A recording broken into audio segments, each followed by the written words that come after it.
Om Agnanam Timirandasya Gnananjana Shalakaya Chakshurumilitam Yena Tasmai Shri Gurave Namaha.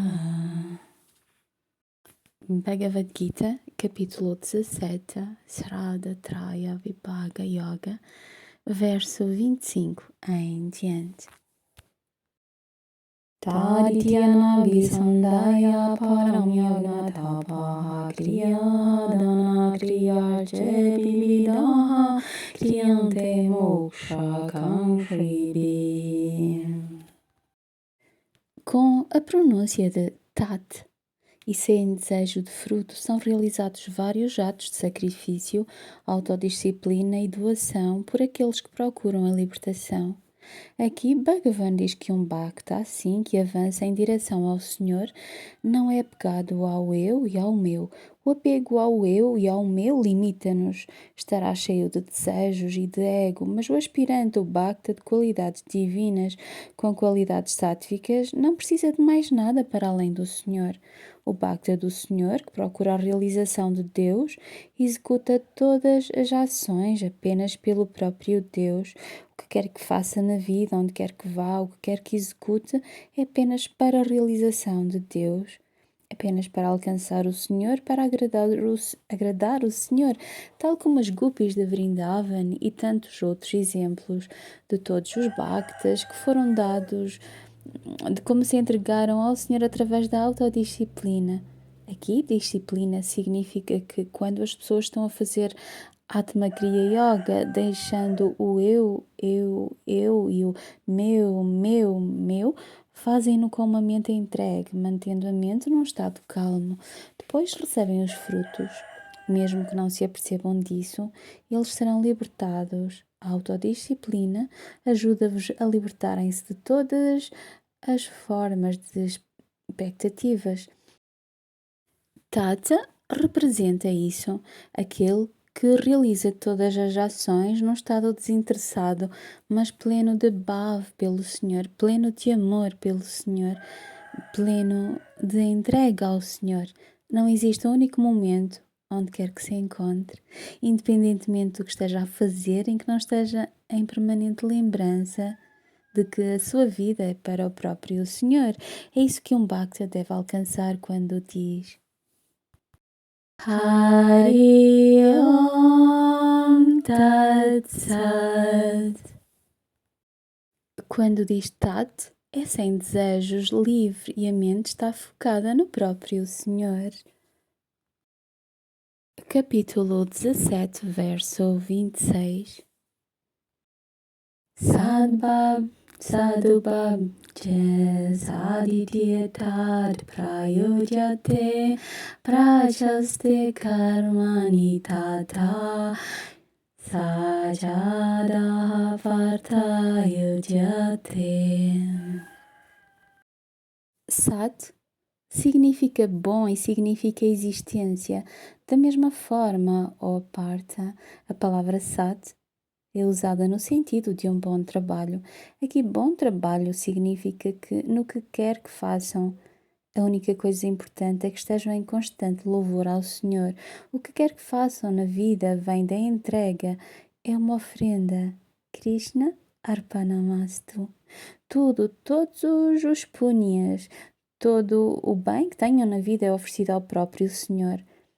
Estas são ações nobres que se praticam na vida para a realização de Deus, para alcançar a sua graça, para alcançar o seu amor, porque não é assim tão fácil alcançar a sua graça se está ligado ao mundo de ilusão, quando se é iludido por todos os tipos de coisas, esquerda, direita, cima, baixo, nunca se é livre. Aqui, Sat representa essa liberdade de que tudo é o Senhor e de que todos vocês não são os autores. Percebem que é Deus quem faz tudo. Aqui Bhagavan diz que usar a palavra Sat significa fazer tudo no estado de consciência divina, plenos de amor, desinteressados dos frutos das ações, sem apego a nenhum fruto da ação, vivendo livremente num estado de serviço ao Senhor, percepcionando o Senhor em todos os momentos. amando em toda a sua criação.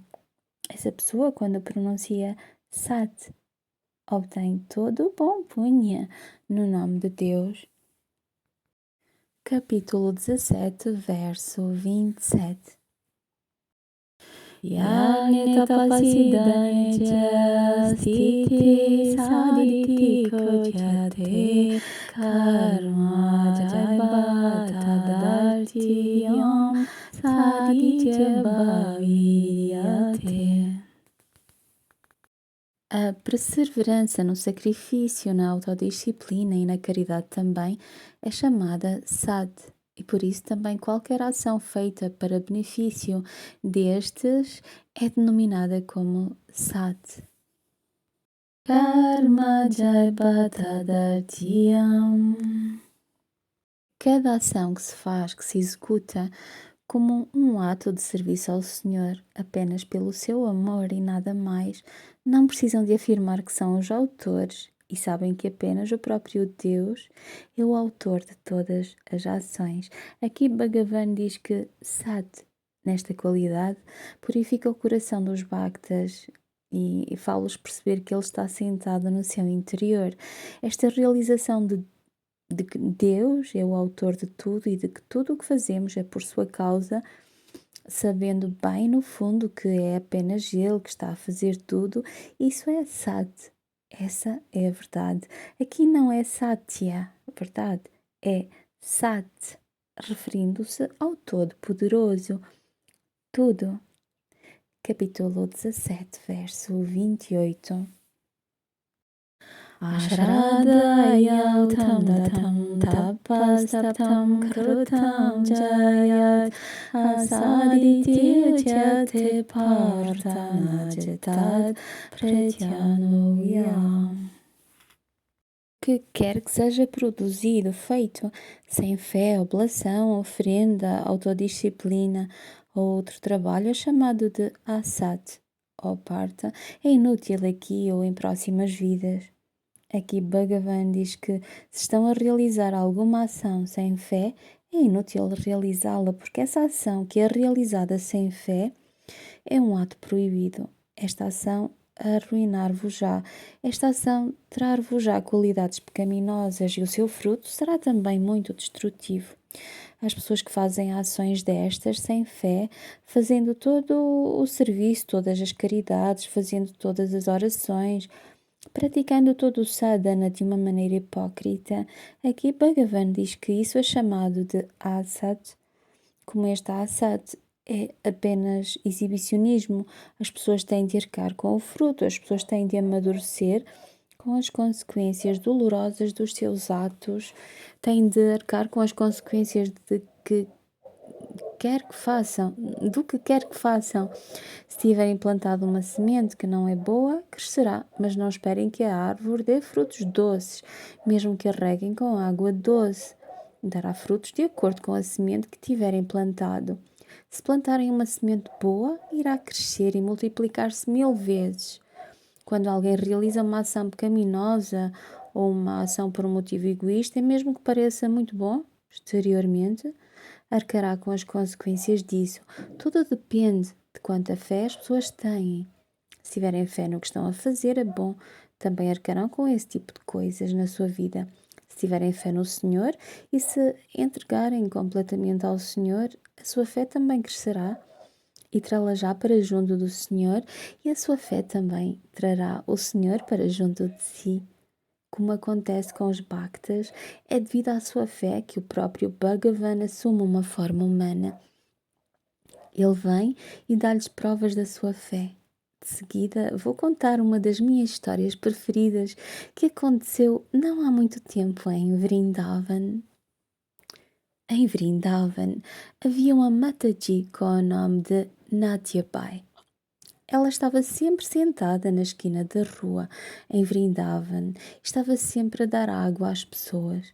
Esse era o seu seva, esse era o bhajana dela, era o seu yagna, o seu sacrifício, e ela fazia-o com total amor e devoção. Todos os dias, ela estava lá para as pessoas. Um dia, alguém perguntou-lhe: Por favor, diz-me, por que fazes isso? Depois ela começou a relatar a sua história de como o próprio senhor viera ter com o seu pai. O seu pai era professor na escola. Eles não eram ricos, não tinham muito dinheiro. Eram pessoas muito comuns. Aconteceu então que a sua filha mais velha, a Mataji Nathia Bai, se ia casar. Na Índia, o costume é terem de dar um imenso dote e preparar um grande festival, porque um casamento lá não é um acontecimento pequeno. Contudo, eles não tinham muito dinheiro. O pai não tinha muito e a mãe também não. Então ele foi pedir aos seus amigos: Por favor, ajudem-me. Eu quero casar a minha filha, mas não tenho meios suficientes. Todos disseram: Não! Porque sabiam que ele era pobre. Mesmo ele dizendo: Com o tempo eu devolverei o vosso dinheiro. Todos recusaram.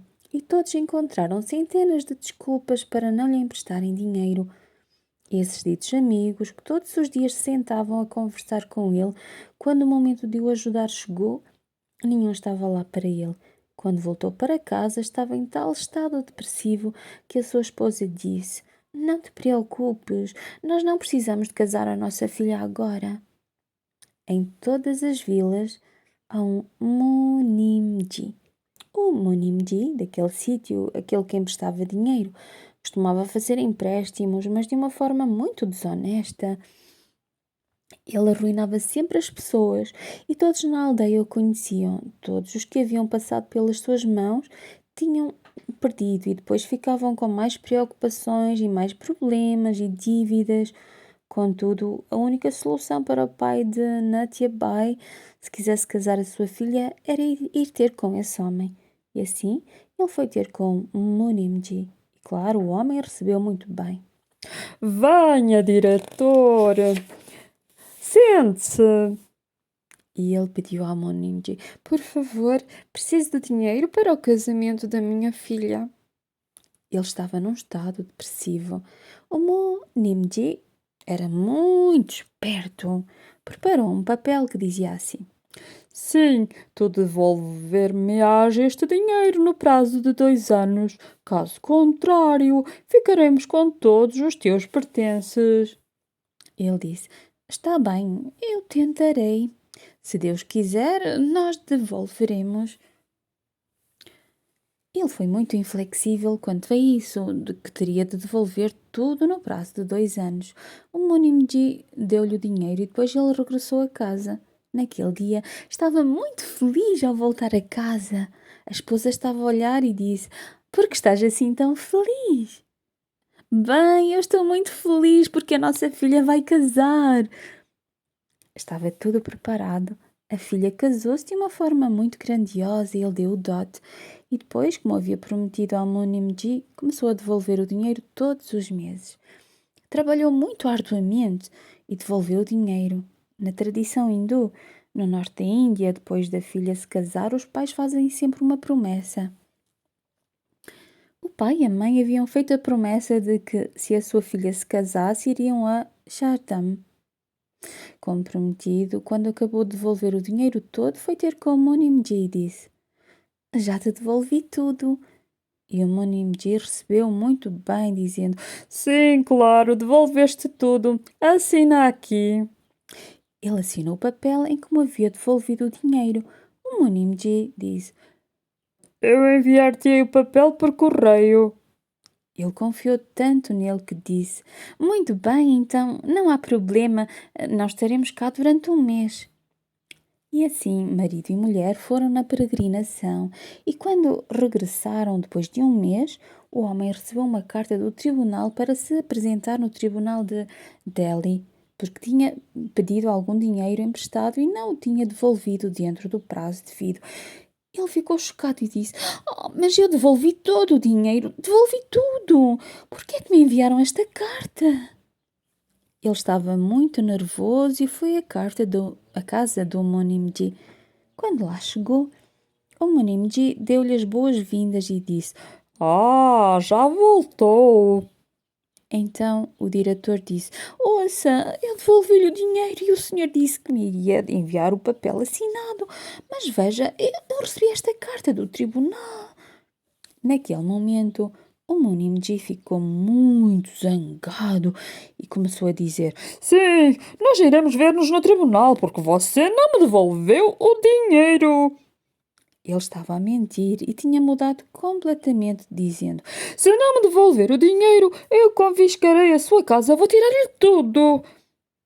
Depois de ouvir isto, o homem ficou muito deprimido, muito magoado.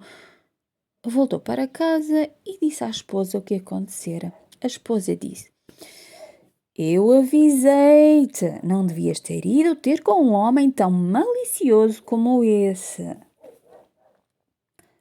O diretor estava muito depressivo. Foi ter com todos os seus amigos e disse-lhes: Vocês sabem que eu lhe devolvi o dinheiro todo e agora ele anda a dizer que não o devolvi. Ele está a mentir. O que é que eu devo fazer? Por favor, venham testemunhar a meu favor, porque eu tenho de ir a tribunal. Quem irá depor a meu favor? Os amigos disseram: Nós dissemos-te para não ires lá, nós dissemos-te para não pedires dinheiro emprestado a esse homem e não te meteres com ele. Todos os seus amigos lhe disseram que não. Todos se recusaram a ajudá-lo. Todos o deixaram completamente sozinho. Ele estava tão deprimido que disse que se ia matar. Num estado assim tão depressivo, ele não sabia o que fazer. Começou a andar como um louco, aliado, sem saber para onde ia. Então chegou à estrada principal que liga Delhi a Agra. Estava a andar como um louco, sem olhar nem para a direita, nem para a esquerda. Naquele momento, estava um autocarro a chegar. Ele atravessou a estrada. O autocarro parou. Claro, todos estavam a ver o que se estava a passar de errado com aquele homem, porque é que ele estava a andar daquela forma, numa estrada tão movimentada. Ele não disse uma palavra a ninguém, apenas entrou no autocarro sem dizer nada a ninguém. O condutor daquele autocarro era um dos seus alunos. Quando o motorista era criança, ele tinha sido seu professor. Então o motorista reconheceu e começou a falar com ele, dizendo: o senhor é o diretor. Ele respondeu: Sim, sou. Depois o motorista continuou a conversa e disse: Eu fui seu aluno, aprendi consigo quando era pequeno e agora sou condutor de autocarro. Depois o motorista perguntou-lhe: Para onde vai? O diretor disse: Eu não sei bem para onde vou. Para qualquer lado. Naquele momento o motorista apercebeu-se que havia algum problema. Era por isso que o diretor estava a andar tão aliado, então fez-lhe algumas perguntas. O diretor começou a contar o que lhe acontecera. E o motorista ficou muito comovido. Então começou a falar acerca de Krishna e a contar-lhe acerca da glória do Senhor Krishna. Claro, o diretor conhecia Krishna. Toda a gente na Índia conhece Krishna. Mas o diretor não prestou muita atenção. Nessa altura, o motorista começou a contar-lhe acerca das suas experiências com o senhor. Na verdade, o motorista era o condutor do autocarro da história que vos contei antes, no capítulo 16. Era a mesma pessoa, Krishna Chandra. Então ele contou a sua história. O condutor disse-lhe: Ouça, nós estamos a caminho de Vrindavan e o autocarro atravessará Vrindavan. Vá ter um darshan com o senhor, apenas vá à casa de Banka Bihari. Ele é o príncipe de Vrindavan. O senhor apenas precisa de ir a Banka Bihari e ter o seu darshan, nada mais. Ele tomará conta de tudo. O diretor respondeu: Está bem, eu não tenho outro plano, por isso vamos lá. Entretanto, o condutor do autocarro ia contando histórias de Krishna, uma atrás da outra, acerca de todas as lilas do próprio senhor que tinham acontecido em Vrindavan e noutros locais. Finalmente chegaram a Vrindavan. O motorista disse-lhe: Ouça, eu iria consigo, mas não tenho tempo. Tenho de regressar a Delhi, mas posso parar e deixá-lo aqui. Estou muito contente por tê-lo reencontrado e, se o senhor quiser, haveremos de nos voltar a encontrar. Então, o condutor deixou o diretor em Vrindavan e explicou-lhe como chegar ao templo de Banka Bihari. Pergunta qualquer pessoa, ela mostrar-lhe-á. Então, ele foi ao templo e sentou-se. Quando olhou para Krishna, ficou preenchido por paz e amor. Ficou preenchido no seu interior por uma tremenda calma.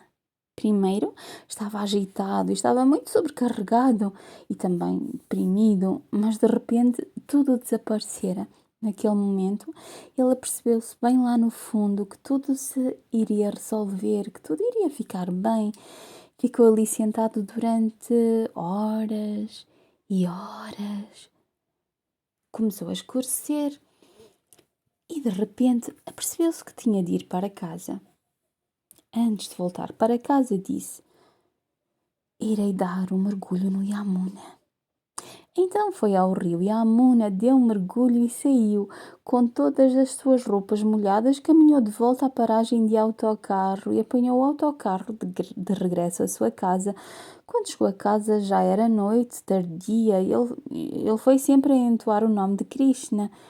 Esteve sempre a cantar o nome de Krishna e estava alegre, estava feliz. Quando a sua esposa o ouviu, disse: o meu marido ficou louco devido àquela depressão profunda, a tantas preocupações, porque não sabia como pagar. Tenho a certeza de que enlouqueceu. Acabou. Mas naquela noite ele dormiu muito bem, sem nenhumas preocupações. Na manhã seguinte foi ao tribunal de Delhi e sentia-se muito leve. Foi sozinho. No tribunal mostraram-lhe um papel e perguntaram-lhe: Assinou isto? ele respondeu: sim, assinei. Depois o juiz disse: Este Monimji disse que lhe pediu dinheiro emprestado, mas que não o devolveu. o diretor disse: não, eu devolvi-lhe o dinheiro. E ele contou toda a história e como o Monimji lhe tinha dito que enviaria o papel por correio. Claro que o juiz sabia como este Monimji era, mas ele tinha aquele documento que aquele homem tinha assinado quando o Monimji lhe emprestara o dinheiro. Então o juiz continuou: Este Monimji tem o papel que prova que o senhor lhe pediu dinheiro emprestado. Quando lhe devolveu o dinheiro, devia ter assinado um documento. Depois o homem disse: sim, eu assinei um papel a dizer que tinha devolvido todo o dinheiro. Ele próprio também assinou o papel e disse que me enviaria uma cópia daquele papel assinado, mas ainda não me enviou essa cópia. Claro, lá no fundo o juiz sabia que o diretor estava a dizer a verdade, mas de acordo com a lei são precisas provas. O diretor estava ali de pé no tribunal e o juiz disse-lhe: Tem alguma prova? Alguém que dê testemunho daquilo que me está a dizer? naquele momento foi tomado por um bade imenso dentro dele. Fechou os olhos e viu Banka Bihari. Ele viu a imagem de Banka Bihari e disse: sim, tenho. Banka Bihari é minha testemunha. Claro, claro que o senhor é testemunha de tudo. Então, quando ele disse aquilo, claro que toda a gente começou a rir. O juiz teve de lhe fazer a pergunta. Qual é a morada de Banca Mihari? Ele respondeu: a morada é Banka Bihari Mandir, Vrindavan, Uttar Pradesh. Quando deu a morada, claro, todos estavam a gozar com ele porque Banka Bihari é apenas uma divindade lá. Naquele momento, o Monimji ficou aliviado. Não tem testemunhas, ele enlouqueceu. Então o julgamento foi adiado para daí a 5 dias. Ele voltou para casa e esperou que os 5 dias passassem. Então o tribunal teve de enviar uma carta ao Sr. Banka Bihari para que viesse testemunhar. Escreveram uma carta simpática e enviaram o estafeta do tribunal para ir fazer a entrega da carta ao Sr. Banka Bihari. O estafeta apanhou o comboio de Delhi para Mathura. Em Mathura, ele apanhou um táxi para Vrindavan. Em Vrindavan, quando saiu do táxi, começou à procura do endereço. Um pequeno rapaz de cor escura aproximou-se dele e disse: venha, eu vou mostrar-lhe. Ele pegou na mão do homem e puxou até ao templo de Banke Bihari. Quando ele chegou em frente do templo, o templo estava fechado. Depois o homem disse: bem, está fechado. Como posso entrar e dar ao Sr. Banka Bihari a carta do tribunal e dizer-lhe para comparecer como testemunha? E o pequeno rapaz disse: Ouça, Banca Bihari está a descansar agora, ninguém pode lá entrar. Coloque por baixo desta porta aqui. Quando Banca Bihari se levantar, ele lerá a sua carta. O homem não sabia o que fazer. Finalmente disse: Está bem. Enfiou a carta por baixo da porta e foi-se embora. Entretanto, o pequeno rapaz desaparecera. Ao quarto dia, o diretor foi a Vrindavan. Ele sabia que a testemunha a que se estava a referir era Krishna e que ele era a única testemunha eterna de tudo. Ele tinha apenas a ele como testemunha, mais ninguém. Ele disse: Agora de certeza estou metido em grandes sarilhos. Então foi ao templo de Banca Bihari, teve darshan do Sr. Banca Bihari e ficou ali sentado. Enquanto o tempo passava, ele adormeceu. Estava preocupado, pensando: quem virá testemunhar por mim no tribunal? Enquanto estava a dormir, teve um sonho. Naquele sonho, o Sr. Banca Bihari apareceu-lhe e disse: Ouve, meu querido, tu vieste ao meu abrigo, vieste à minha casa e pediste-me algo. Eu não posso recusar, eu testemunharei por ti.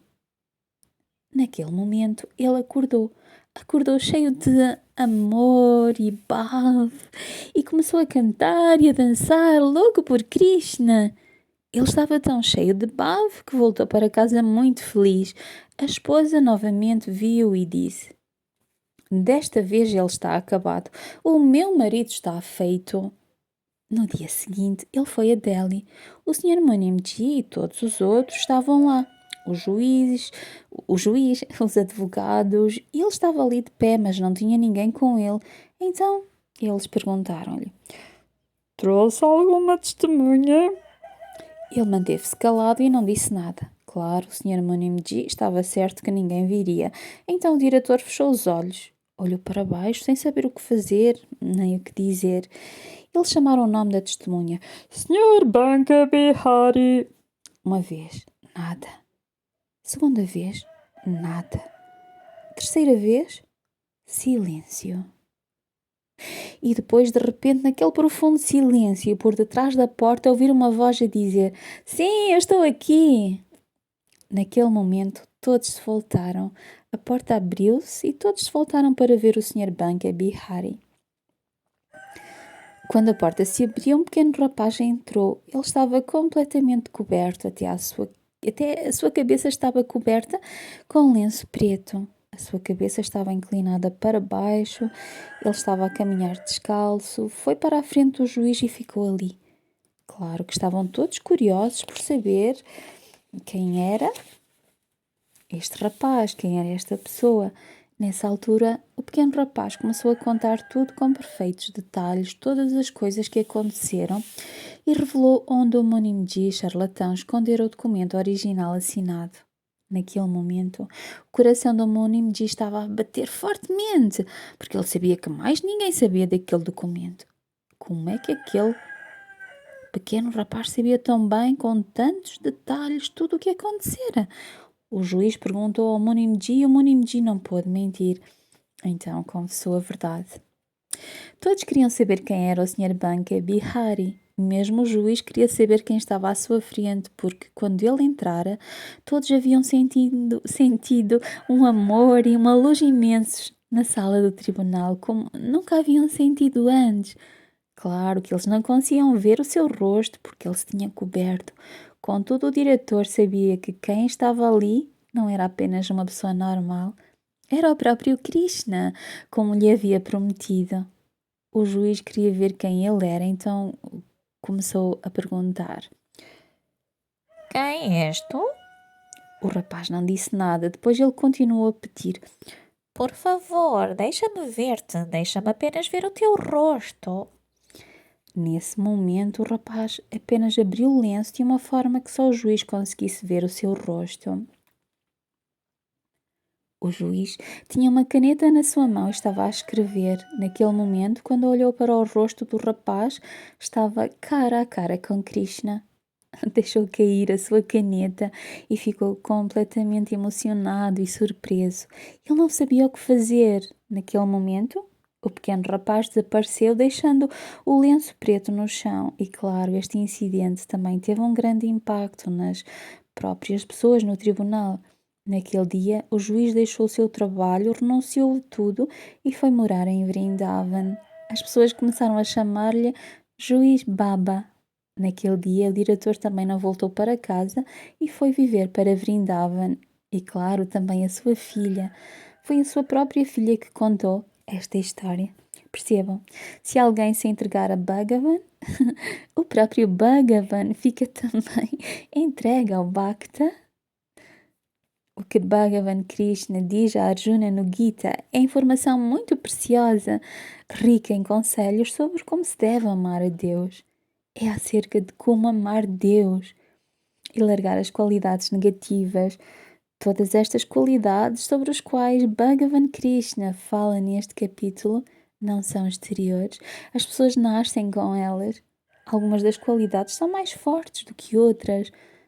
Mas seja como for, se não estiverem cientes, se não se mantiverem atentos, se não tiverem consciência destas qualidades, então deixar-se-ão dominar por elas. A melhor de todas as qualidades é o amor que Bhagavan colocou dentro do vosso coração, e esse é o amor verdadeiro. Tal como ouviram a história de Banga Bihari, ouviram a história de Jayadev, ouviram a história de Eknath, ouviram a história de Sudama, ouviram as histórias de tantos Bhaktas. O que há de semelhante em todas estas histórias é o amor que eles têm por Deus. E quando eles amam Deus, amam todos os seres humanos, amam todas as criaturas, amam a criação de Deus. E é isso que devem pedir a Deus. Peçam a Bhagavan Krishna que abra o vosso coração e vos faça amar como estes Bhaktas amaram. Isto é verdadeiro amor. Quando se ancorarem nesse amor, nada vos conseguirá desviar, nada vos conseguirá mover. É essa a estabilidade da vida. O Gita é a própria vida, é sobre a vida inteira. Já reviram a vossa vida naquilo que estivemos a falar? Totalmente. Então, depende de onde a vossa mente está focada. Aqui Bhagavan Krishna transmitiu este conhecimento dizendo: existem 3 gunas, tamásico, rajásico e sátvico. Em qual deles vocês habitam? Não se trata de julgar, apontar o dedo aos outros, não. É acerca de olharem para vocês próprios.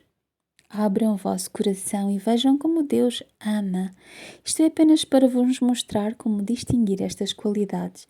Mas para além disso, no capítulo 9, verso 9, Bhagavan Krishna diz: nem estes trabalhos me vinculam, ó Dhananjaya, porque eu estou sentado acima, como que indiferente, desapegado dessas ações.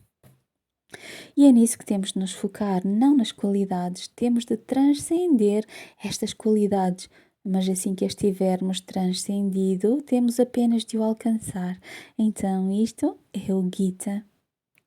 Aqui termina o 17º capítulo do Srimad Bhagavad Gita, que descreve os 3 tipos de qualidades diferentes de fé e a distinção entre eles.